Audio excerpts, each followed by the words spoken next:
life living and making a living can sometimes wear us out, grind us down, and dull our senses.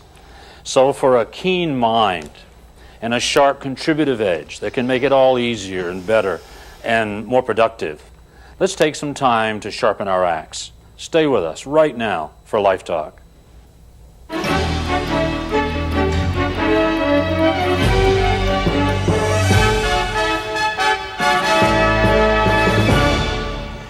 Hi, this is Byrne, and you've either surfed to or purposely selected Life Talk. This has been a series of verbal essays in the television format covering life, living, loving, and making a living. And it's been over 4 years now, and we've covered an awful lot of material. We've had some delightful guests from time to time, some very stabilized with us. For example, you may remember Stephen Mills. He's been with us probably a dozen or more times and has always distinguished himself. He called me here, a couple months ago and said, I just went to an event at a bookstore and encountered a Dr. Nina Krebs, who wrote a book called Edgewalking, and she'd make a great guest. And so you can imagine what I did. Without any reservation, picked up the phone and called Dr. Krebs, and I want to introduce her right now, Dr. Nina Krebs.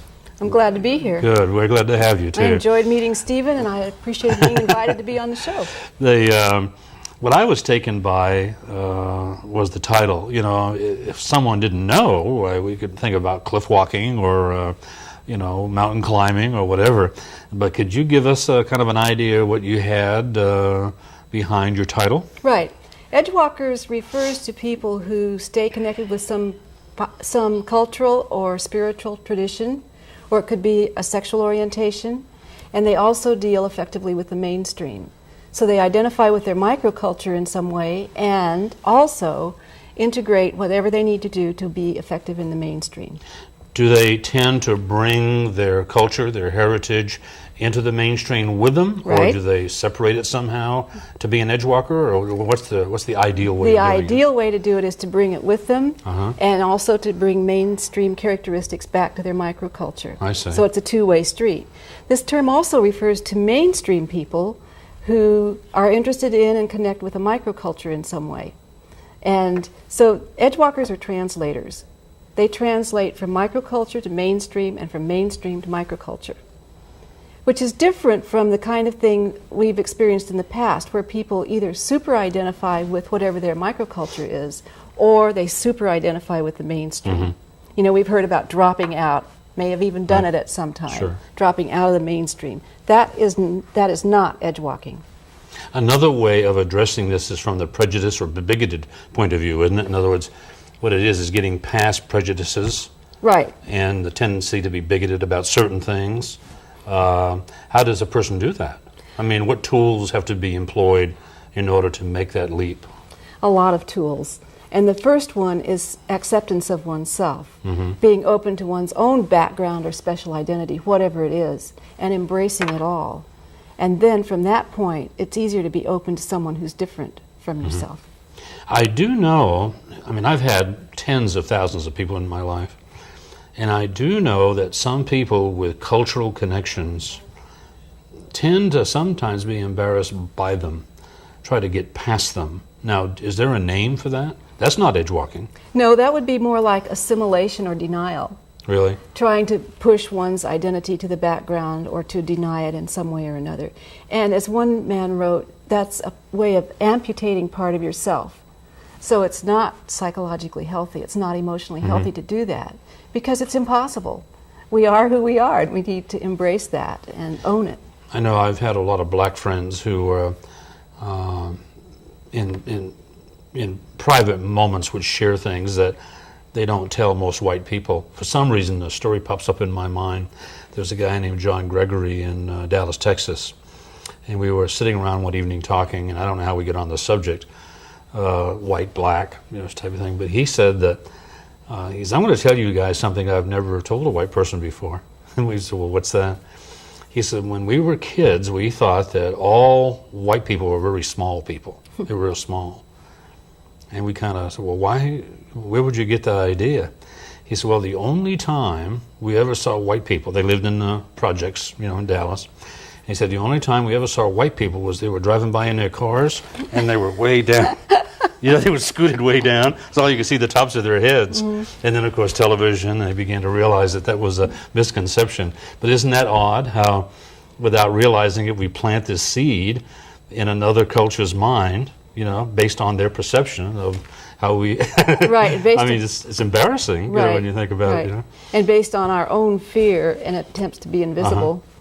Don't you find, too, that people who are edgewalkers, make that transition, find comfort in the mainstream, can be highly criticized by their family and peers? They are often seen as traitors and often find themselves very uncomfortable in their culture of origin and in the mainstream.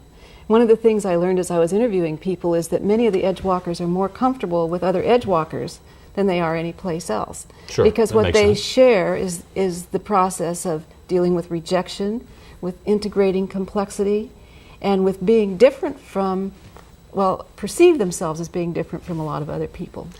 Isn't a lot of the posturing that goes on both sides defense mechanisms against pain that otherwise would occur or has occurred? Yeah, absolutely. Whether it be black or gay or whatever, I think a lot of acting out, you know, the in-your-face attitudes is sort of a fight mode for being in fear. Right. And so they say, well, this is who I am, and you're going to like it or lump it, right. type thing. There's some research that says that we tend to fear strangers, that it's an innate response. Sure. I don't know if I agree with that exactly or not, but at least there's that point of view. There's a fleeting moment, I think, in everyone. I know there's an interesting thing that I teach in seminar about how the dilation of an eye. Like if you encounter someone and if they're a little put off by that encounter, their eyes will pinpoint. And we don't typically see it, but our subconscious mind does. And if you're going to establish immediate rapport, it's a good idea to get into a love mode or say, I love you to yourself, which causes the eye to dilate, which is a signal that I'm comfortable with you. Kind of fascinating that if people don't know that, there's a little tool they could use to establish a more immediate rapport.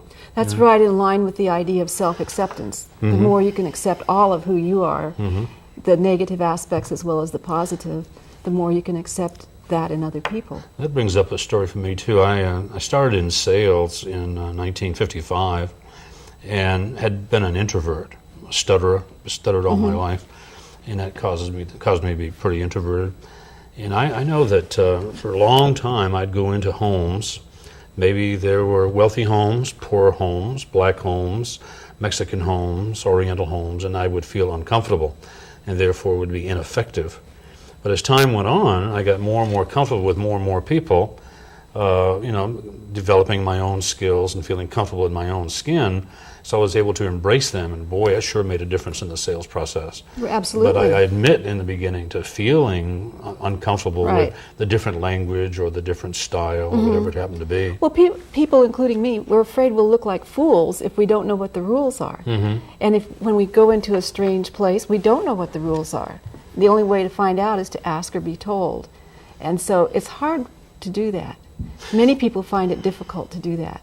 It seems like a subject that's easy to get around and discuss and move on. What did you do for research? I mean, how did you put all this data together to write a book? I mean, Well, I started with the idea of edgewalkers. And now, is that your term? That's or is my it, term. Okay. That's my term. It came to me in a vision, actually. And I tried to ignore it. Now, define vision. What does that mean? Well, I woke up one morning, and there the word was in front of me, as if it were on a marquee. Okay. And so I decided, since that word came to me that way, it must be important. You were in a lucid dream state? Just awakening, a hypnagogic state, as it's called. Ah, good. And so I... Say that again. Hypnagogic. I would It's like that state you're in as you're waking up. You're not quite dreaming, and you're not quite awake. Spell that. Hypno. H-Y. H-Y-P-N-O. P. Think so? Hypnagogic? G-O-G-I-C. G-O. G-I-C. At least that's a good enough guess. So we encourage our viewers to go look that up, make that part of their vocabulary. Hypnagogic. That's that state just as you're waking, and yet you can still dream. Everything seems real. Right. Okay. So here's the word edgewalkers Edgewalkers. on a marquee with little colored wisps of fog floating around it. That's interesting. It was, and it was enticing. Did it define it, or did you put a definition to it later? No, it didn't define it. But as I began thinking about it and trying to define it, it occurred to me that it had something to do with my early years in northern Arizona, where I was taken care of basically by a Papago Indian woman. And I knew it had something to do with her. And I just decided over time, thinking about this, that it had to do with cross-cultural communication in some way or another. And because that's such a volatile topic, and because I didn't really have academic background in it in any way. In that particular field? Huh? I decided that I would just put it aside. So basically I wrote another book, worked on another book for about 2 years, and pushed Edgewalkers away. But it wouldn't really go away. So I decided I needed to write the book, that vision had come to me and I needed to take responsibility for it. Another concern I had in thinking about this topic was, what is a white middle-class woman like me going to do with a topic like this? Because I wondered whether I would have credibility, whether anybody would take me seriously, because I'm not of color, right, and I'm a heterosexual, middle-class, professional person. But I decided, since the image was so strong and since it wouldn't go away, I needed to pursue it. So I went to the library, first of all, and did a lot of research in the books. And then I began interviewing people. And I interviewed 40 people all over the country. How did you find them? How did you get to those particular people? I started with people I knew. I see. And then in my research, I found books by people who looked interesting, so I called them up and talked to them and asked them for interviews. And then friends contacted people, and I just networked and found people who I thought would fit my criteria. Now, this Indian woman that nurtured and reared you, essentially, in your mother's stead. In other words, your mother was there, but not as attending as she might right. be. There was something you said in your book that brought me through the rest of the book, frankly. I was somewhat inspired by this thought that you called her Mimi, as I recall, and you said that she was there, her presence was there more right. than anyone else. And did you feel nurtured by that, or imposed upon by that, or? I felt nurtured by that and supported by that. Because I know we talked earlier about the fact that there's a lot of talk among parents today about quality time, and it turns out it's not nearly as important as quantity time. So her being in your presence was nurturing and comforting, and you relied on her a good deal. Is this what, at least that's what I gathered in the book? I'm sure I internalized her as part of my own self-support system. Now, did you consider her an edgewalker? Because she was moving or caring for... I hadn't really thought about that, but probably not. I think she stayed more connected with her Indian culture, actually. But you edgewalked in that direction. She helped me be an edgewalker. Yeah. And I think this is true of a lot of people. For instance, immigrant parents want their children to be super American so that they'll fit in and they'll be okay.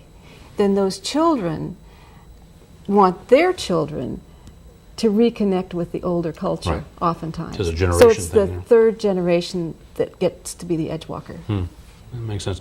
Yeah, I think it's a tragedy to walk away from heritage and culture, and it's pretty exciting, and yet it shouldn't. I'm curious about bringing it into the mainstream.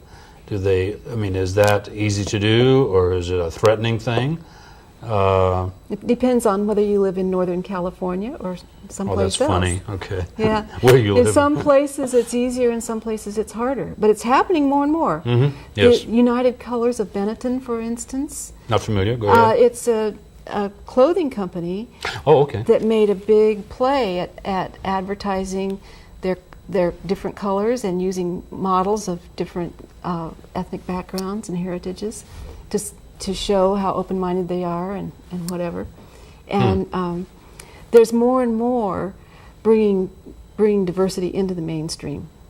If you work in any big corporation, you're very likely to work with people who are different from yourself. And so learning how to manage yourself, learning how to appreciate and accept other people is necessary. It's a survival skill in the mainstream now. And do you make recommendations on how to move in that direction? Sure. That's part of the book. Go ahead. First of all is accepting yourself, then getting to know another person, learning to ask questions rather than assuming that a person is going to be a certain way because of who they are. Trusting yourself to be open. Confronting racist jokes, for instance, is a That's challenging. very challenging, especially if it's your friends making them. Those are some of the steps. What were some of the more fascinating interviews that you did, and what did you glean from them? Well, first of all, the main thing I gleaned from them was how open and giving the people were who I interviewed. They were incredibly generous, both in talking about their skills and the pain involved in this process of being an Edgewalker. And so that was very heartening, and it also let me know that there are lots of people all over the country working on this issue, trying to make our race relations and issues with diversity more effective. I interviewed lots of fascinating people. It's hard to choose, but I'll choose a couple people from Appalachia. These are people who are Caucasians, but they were both people who grew up in the coal mining areas and were discriminated against as hillbillies, and had a tough go becoming part of the mainstream.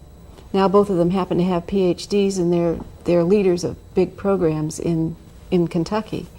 And they talked very poignantly about the pain that they experienced when they were discriminated against, and some of the things they had to learn to do in changing their speech, in changing the way they dressed, in changing the music they listened to in order to fit into the mainstream. And then they got tired of amputating themselves, amputating parts of themselves, re-owned the things they had given away along with the other skills that they had learned. And so they were great examples. Bringing that into the culture, or just being able to return home comfortably? Both. Both, okay. Both. Okay. Yeah. Okay, very quickly then, you say there were some steps. One is to know yourself, or to love who you are and what right. Okay, love yourself. What was the second step? Be open to people who are different from you. Ask questions. Okay, and then the third one? I can't remember which ones I said. I'll make some reference here. Don't let the next racist joke you hear go unchallenged. That's one. Don't make judgments about people based on how they look or what you assume their background is. Okay. Because a person happens to be African American doesn't mean that anything. It doesn't mean that they like this or that, or that they feel this or that way. Familiarize yourself with words from another language. Maybe even learn another language.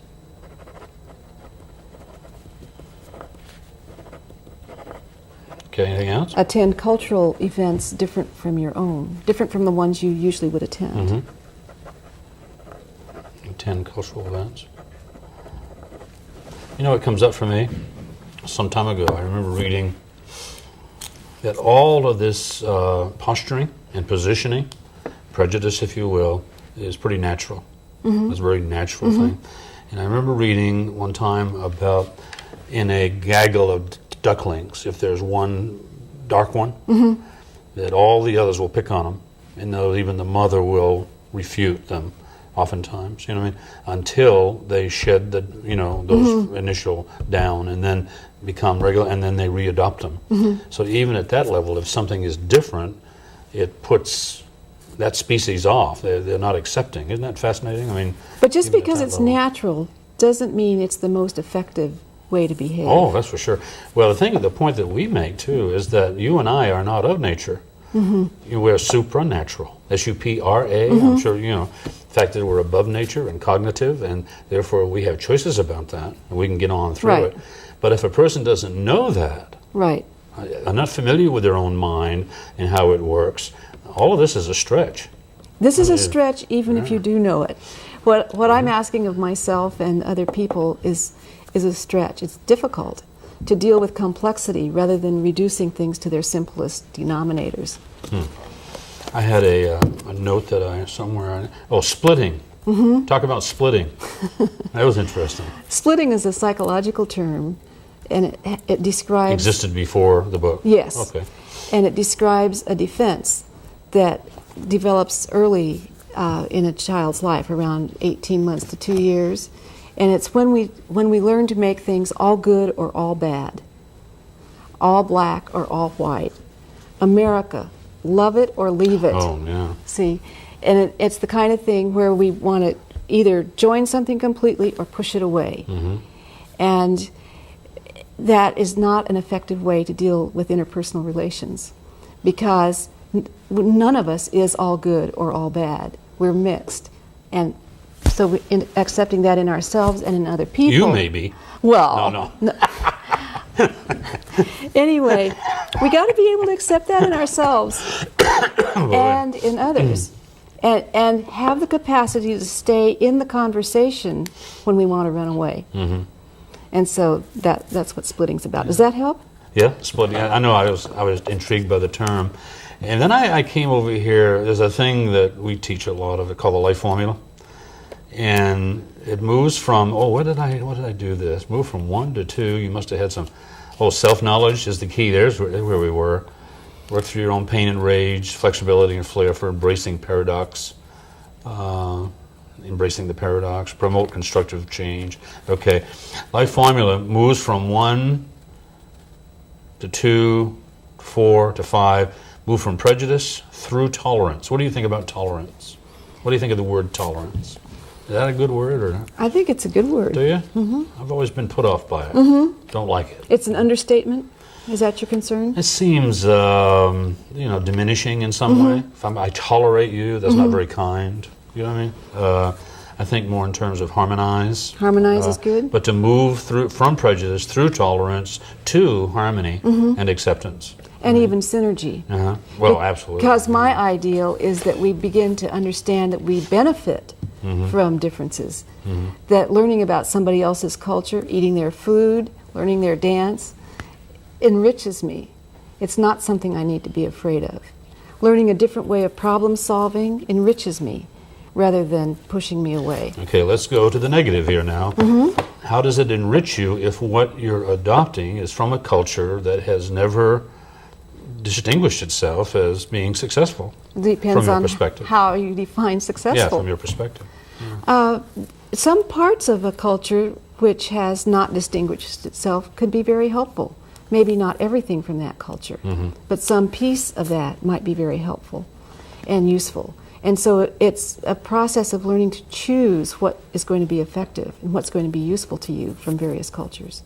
Do you have any idea or aspirations of edgewalking becoming part of the vocabulary? I'm not so Get in the dictionary concerned somewhere? about that. I'm more concerned about the process becoming part of our culture. We started with the melting pot, and many of us can't melt. Like women can't melt, people of color can't melt. That's right. We don't want to melt necessarily. So the melting pot was a great ideal, but it's dated. Never worked, yeah. It never worked, Because really. we're not colorblind. And Yeah. I don't think it's going to work. And then the next thing we caught into was multiculturalism, where each group super-identified with itself, fought vigorously for economic and political power. And if you've ever been on a committee where people are trying to deal with issues of multiculturalism and creating a kind of fairness, you know how difficult that is and how frustrating it is, because somehow it's just not right. It sets up divisiveness and competition. So my hope is that Edgewalkers is the next step, where we deal with our complexity, we select from various cultures what is useful and effective, and we honor people whether they're like us or not. And I think that has possibility, and I'm optimistic that it's happening more and more. I know I'm conscious of and talk a great deal about the fact that, forever, we've been making judgments about the protoplasm that entity presents to the world. You know what I mean? Like black, yellow, and Right. whatever. And we make judgments about that that separate us man, woman, black, white, tall, skinny, short, this kind of thing. And in truth, when you begin to understand, it's like I called a Dr. Cheryl Nielsen here some years ago. He's a pathologist, one of the leading ones in the country, I understand. And I asked him if, in talking about the brain, if all he had was a brain, was presented with a brain, could he tell if that was a black brain or a white one? He says, no, of course not. Thought I was silly for asking, and I kept going through these different things. And man, woman, no, not really. It could be size, but you could have a large woman or a small man, so you really couldn't tell. He says some people are beginning to think that they can tell, but it's more of the way the brain functions that might be different rather than its biology. Okay, and so we got through all those different denominators, and he said, no, there's no difference. Until the point he said, but we can tell the difference. There is some things we can tell. The difference between ignorance and intellect. It was all you give him a brain. This was a smart man. Oh, or this really? was an ignorant one. Or industriousness and indolence. Isn't that fascinating? That is. And so, if you'll come back next week, we'll talk about why, how they can tell. Isn't that fascinating, though? That is. They can't tell between black and white, but they can tell between ignorant and intelligent. How much you use that brain. That's right. So, this is Life Talk. And by the way, if people want a copy of your book, they might call us at, let's see, it's 965-7690. It's 965-7690, and ask for Dr. Krev's book, Edgewalkers. And somehow we'll work it out where you get a copy. Great. Okay? Thank you for coming. Thank you. Come back next week if you would. There's some things we want to talk about. Thanks. Okay? Thank you.